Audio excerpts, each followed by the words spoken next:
every family has its own difficulties and its own challenges. It's getting to the point where it's becoming a little bit of a tense issue. Breaking today.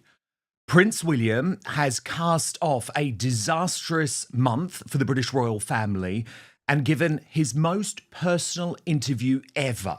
It's just been released, even though it was filmed in Brazil last week. He speaks for the first time in intimate detail about the fact that he told his 3 children, including the heir to the throne, Prince George, about the extent of Catherine's cancer battle. Now, of course, this is quite a moment for William. He doesn't usually like talking about this stuff.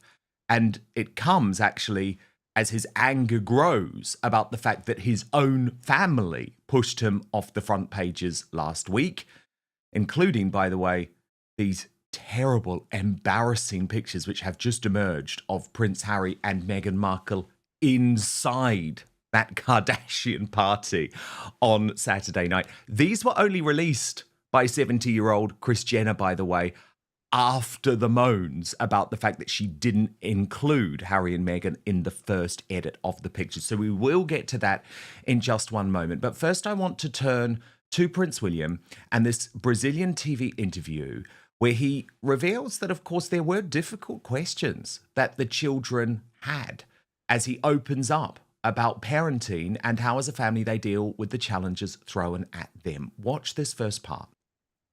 The play day to have dinner with her kids. Taxi driver, Luciano. You're the Your play dates. Truly, you do this? Yeah. No jokes? Play dates, taxi driver, sports days, matches, playing in the garden where I can. Will you take them to school? Oh yeah, school run most days. I mean, Catherine and I share it, but she probably does the bulk of them. But Okay. I'm doing, a lot of them. And about screens, I think the same problems I had at home. How do you do with digital, with social networks? It's really hard. Our children don't have phones. I think when George moves on to secondary school, then maybe he might have a phone that has no internet access. But now how is he now? He's 12. And he has no phones? No phones. No way.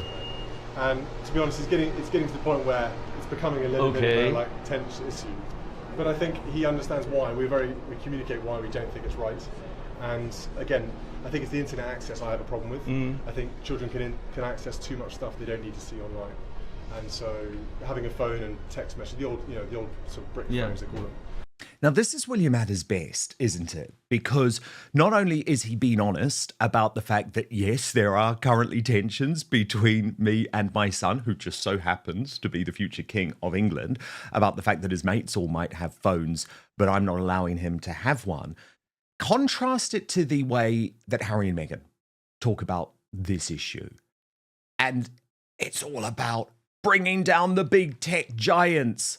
And it's all about a conspiracy. Whereas with William, this is a personal decision that he is making as a parent. But I think that decision will influence far more people who think, actually, if this is okay for the King of England, the future King of England anyway, then it's okay for me too.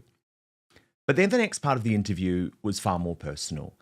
And it was when William was asked how he tackled Catherine's cancer diagnosis. And you've got to think of the context of this. At the time, both William and Catherine were incredibly worried that Catherine was actually going to lose her life as a result of this battle. Did they tell the children? Well, yes. Yes, they did. And it wasn't an easy decision. This is the first time William has opened up about this. I think what happened, how is ending this year, the things that change and how you deal with that with the kids. Yeah, I think every family has its own difficulties and its own challenges. And I think it's very individual and sort of moment dependent as to how you deal with those problems. We choose to communicate a lot more with our children. Now that has its good things and its bad things. Sometimes you feel you're oversharing with the children, you probably shouldn't. But most of the time hiding stuff from them doesn't work. And so explaining how they feel, why that's happening, give them other viewpoints as to why they might be feeling like they are, sometimes helps give them a bigger picture. Really fascinating conversation with William. It's very surprising, isn't it? Because, as you know, he doesn't like to talk personally at all, certainly not to anyone who wants to interview him. But he's softened up. We saw one already, and he does seem now to feel that I'm more confident about talking to people and I want them to know, and perhaps I can help others too. And I think that's incredibly brave of him. I think bringing up parents is jolly awkward, and if you remember, do very well for one, the other two and the third can actually have very different personalities. So you have to start all over again as to how you can do it. And he's got very much has got very different children, hasn't he? And I think it's quite brave to do that because you don't know how they're going to respond to that, and you don't want it to be very, very heavy on their shoulders. But they seem to be marvelous. I think it's very brave of him, incredibly brave. I think you can, I mean, never mind about the phones and all that sort of thing, but actually to say that their mother might pass away. And they also told about their grandfather, King Charles. And for the child, they all liked him very much. Louis was absolutely crazy about his grandfather. And actually, you don't want to upset them, give them nightmares in that way. But he obviously felt that their children were brave enough, old enough, and could handle it. I think that shows that they're marvelous children. Very, very difficult to say. Well, yes, that. because Angela, Prince George just 12 years old, and there he is in place of his father at the Remembrance Day event at Royal Albert Hall on Saturday night. William had obviously just returned home from Brazil. But there was some real choreography here, Angela, and it had historical significance, did it not? Because it was all about showing, yes, there are mortality issues with our king. I mean, Angela, you only have to look at the pictures that night, and he looked vulnerable, emotional, and incredibly unwell.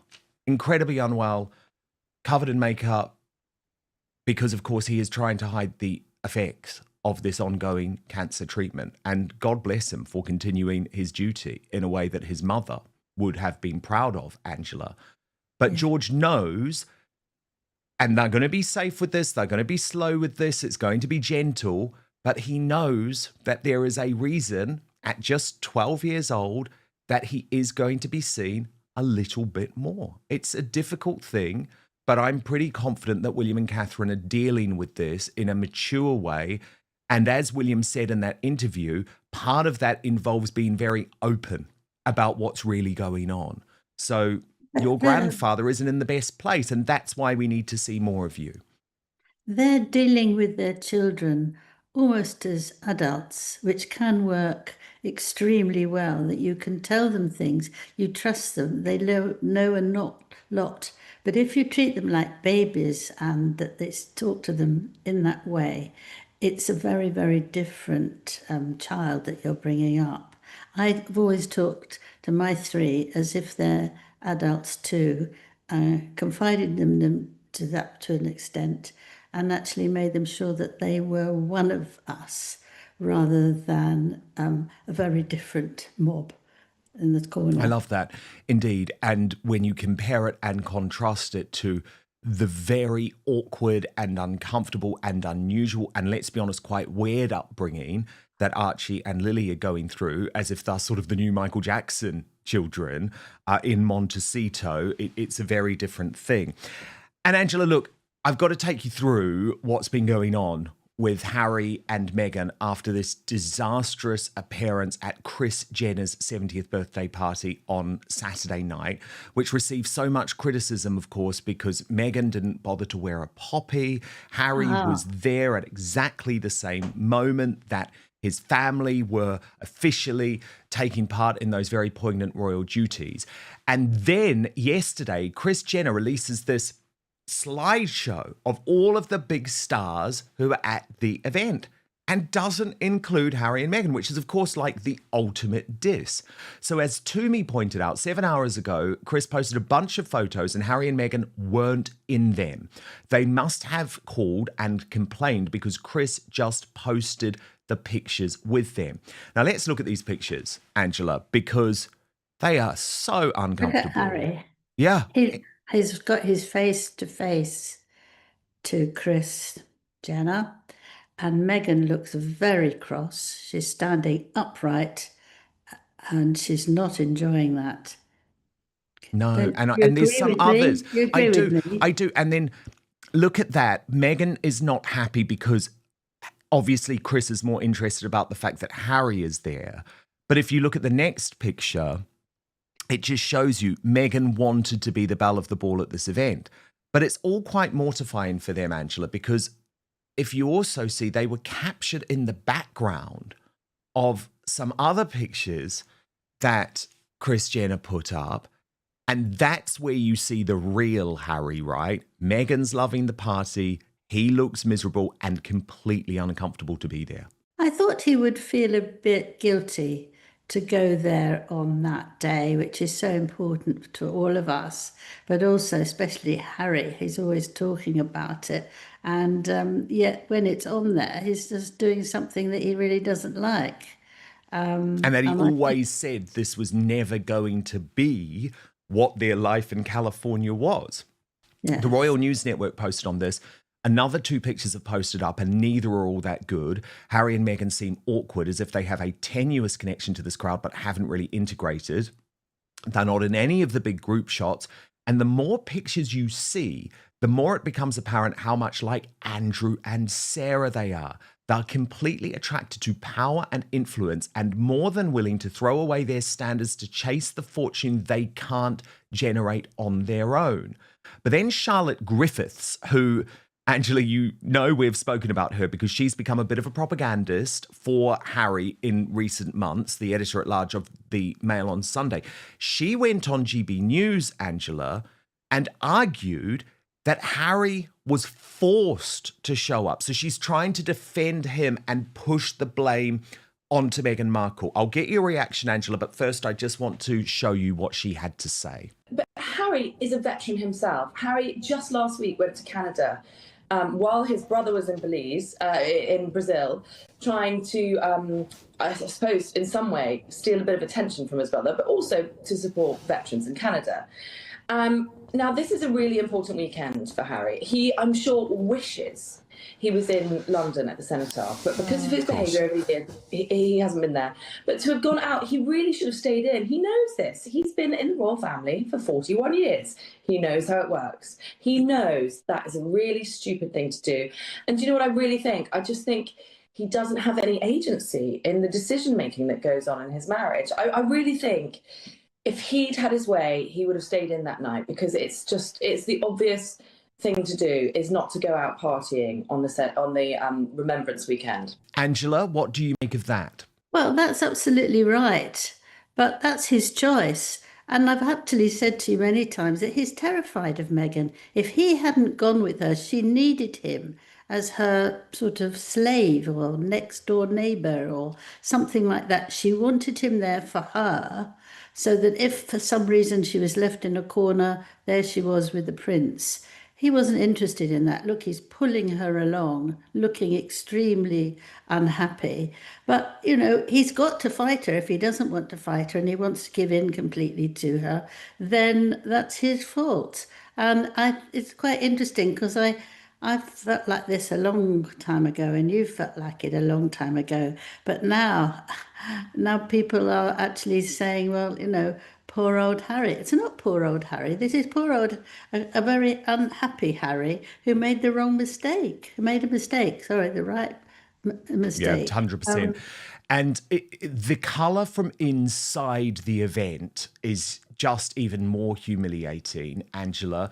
I want to take you through this report from Rob Shooter. Meghan and Harry's embarrassing night. Guests ask who invited them. Prince Harry and Meghan Markle's surprise appearance at Kris Jenner's star-studded 70th birthday bash has left Hollywood insiders buzzing and baffled. The royal rebels slipped into Jeff Bezos and Lauren Sanchez's $175 million mansion for the James Bond-themed soiree, hand in hand and looking every inch the glam power couple. But there was one problem. They weren't on the official guest list. People were wondering who brought the Sussexes, one attendee laughs. It was giving mystery plus security breach.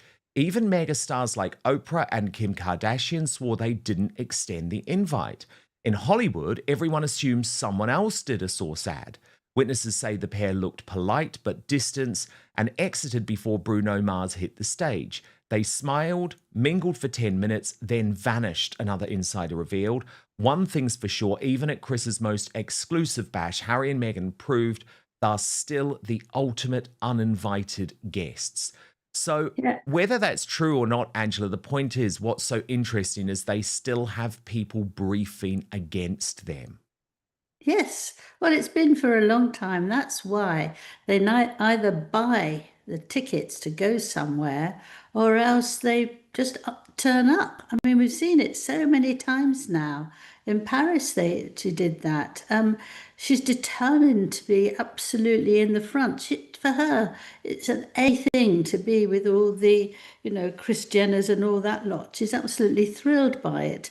But Harry, it means nothing. Quite rightly so too, and they just do it. She's very determined. She's very rude. She just barges in and she insists on all these things she wants to do. And the fact that she's there is enough because the world can see her, and she might get an offer for something very important if she's seen.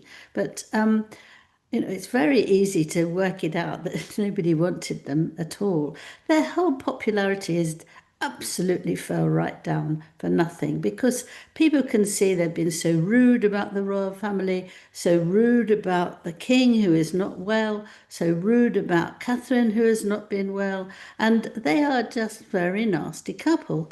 And people just see that now. And also for the thing about their children.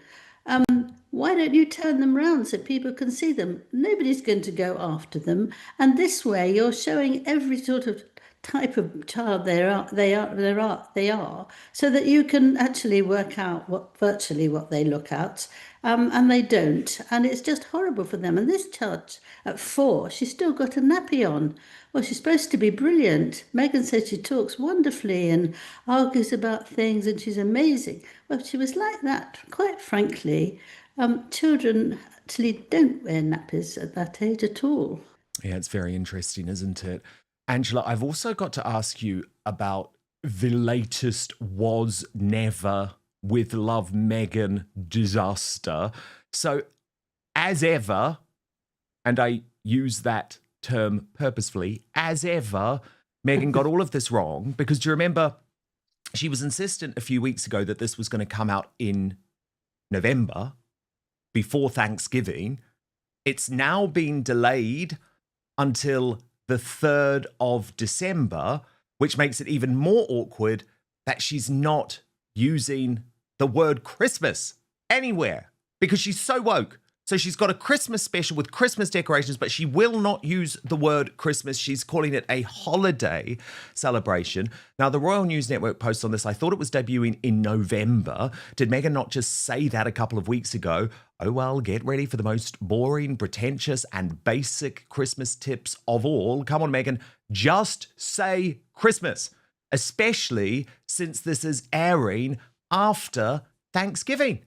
And Angela, it just shows you, doesn't it? She can't even get the release date locked down. She insisted it was this month, and now it's after Thanksgiving, but she's still refusing to use the word Christmas, which to me is the ultimate in wokery. It's like, Meghan, you are Christmas. You celebrate Christmas. This is about Christmas. What is this holiday thing?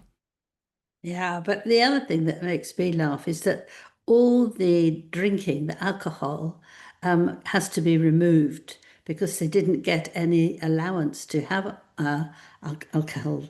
So that's one other thing that's absolutely ridiculous. And the other thing, as I saw about 10 people putting up something this morning in X saying that they spent $85 to get a very nice smelling candle, but actually it hasn't got anything to put through it. So you the can't wick. light it. The wick. And you think, how can they actually be so careless?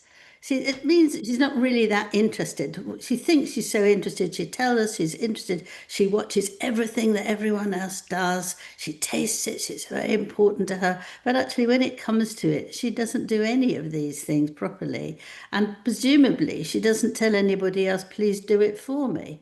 So it's just must be a disappointment to her, really. But Okay, that's well, I've because got to show working. you how bad her Okay. little recipes are. Okay, so watch this. This was the latest Instagram story that she posted to coincide with the Oh yes. announcement. Now, this is bagels with Yeah. cream cheese, Mm. but then strawberries and flour sprinkles. Honestly, that looks like something I would make, Angela. And let me just tell you, I am the worst chef slash cook in the world. It looks flung together, entirely unappetizing. And that's the best she's got. I mean, I've got to read you out a couple of tweets about this. Princess Carpuckle said, "What in the ever-loving fresh hell is this?" So now to serve cream cheese, we are smearing it on a plate, throwing leaves on it and calling it elevated? Get me out of here. The fruit goo looks disgusting. Prince and Princess of Wales tweeted, "What the feck is this?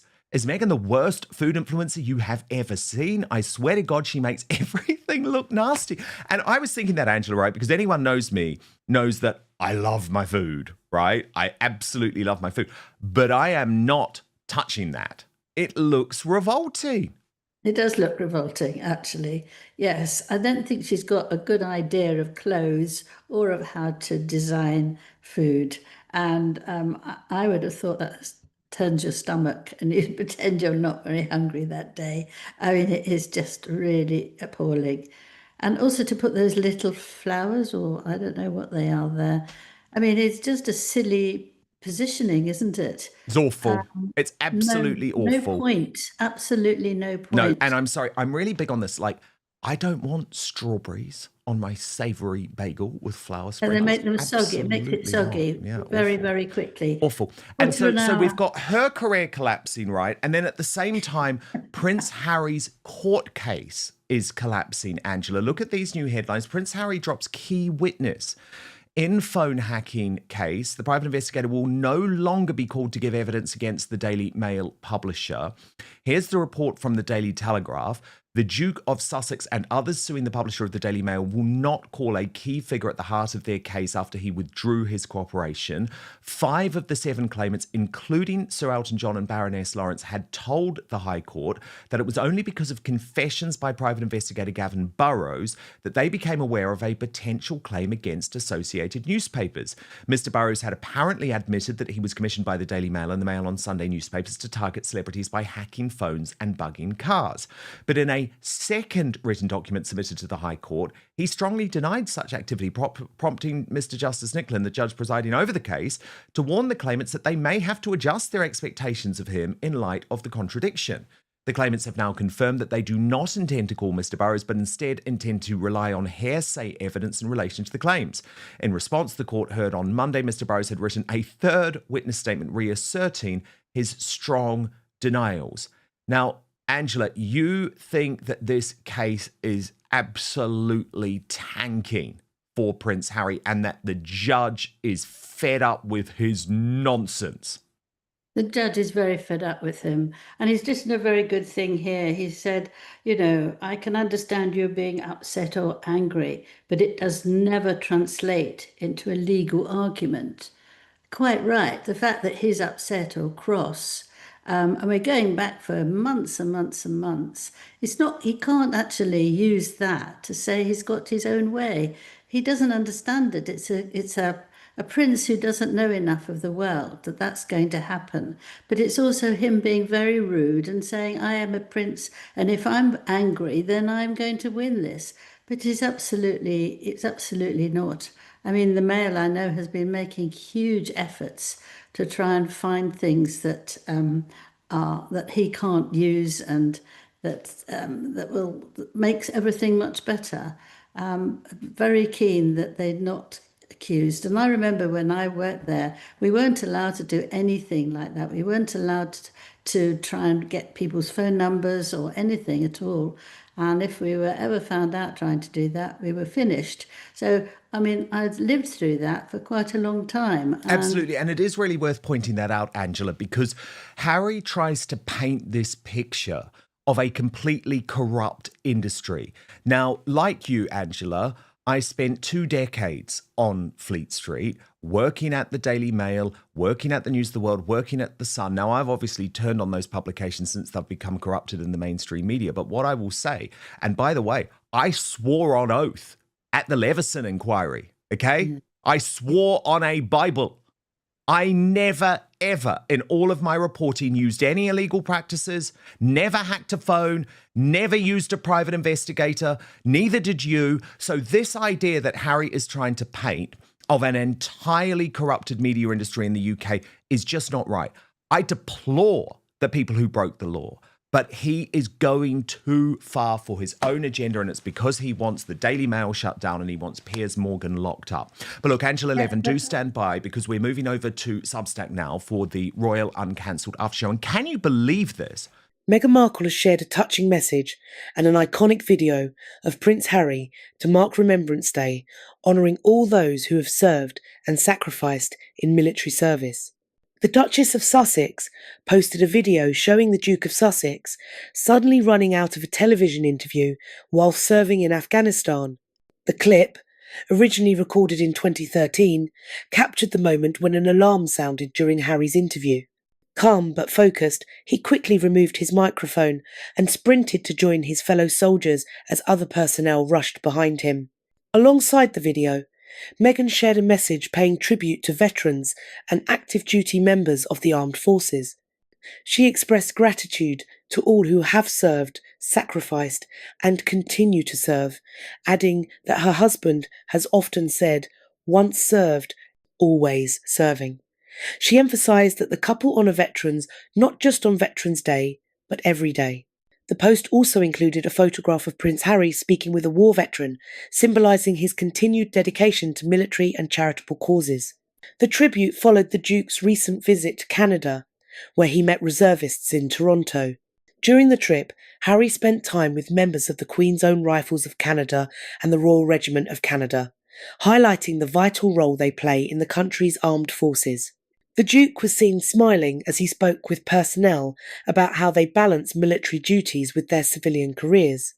This tradition dates back to the Second World War, when more than 16,000 people joined the Navy through the same unit. Remembrance Day remains one of the most significant moments in the royal calendar, bringing together past and present generations in honour of those who lost their lives in service.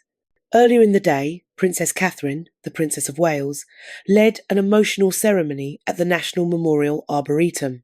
Dressed in a black military-style coat and a wide-brimmed hat adorned with a bow and 2 red poppies, the princess observed a 2-minute silence at 11 o'clock before laying a wreath in tribute to fallen heroes. Thousands attended the ceremony, which has become a focal point of national remembrance on Armistice Day.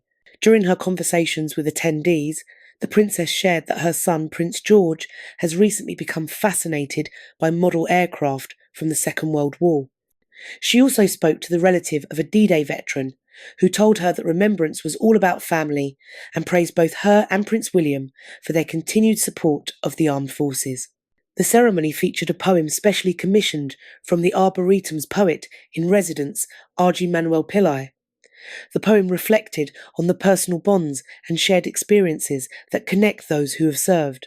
The event also included musical performances by Black Voices and Talent in the Ranks, a group of singers, poets and songwriters from the armed services. Meanwhile, Prince William released a video message to mark the occasion, reminding young people that remembrance is for everyone. His message was played during the Royal British Legion's Remembrance Assembly, a virtual event that brought together children aged 9 to 14 across the United Kingdom in schools, libraries, and home learning settings. In his address, the Prince of Wales said Armistice Day was an important moment to stop and reflect, a reminder that remembrance connects people to the courage of others. He explained that it is not only about honouring the past, but also about shaping the future through empathy, resilience, and responsibility. He added that when people wear a red poppy or pause for a moment of silence, they are sending a simple but powerful message that they have not forgotten and they never will. This year's commemorations once again underscored the deep sense of gratitude, unity, and reflection shared by the royal family and the public alike.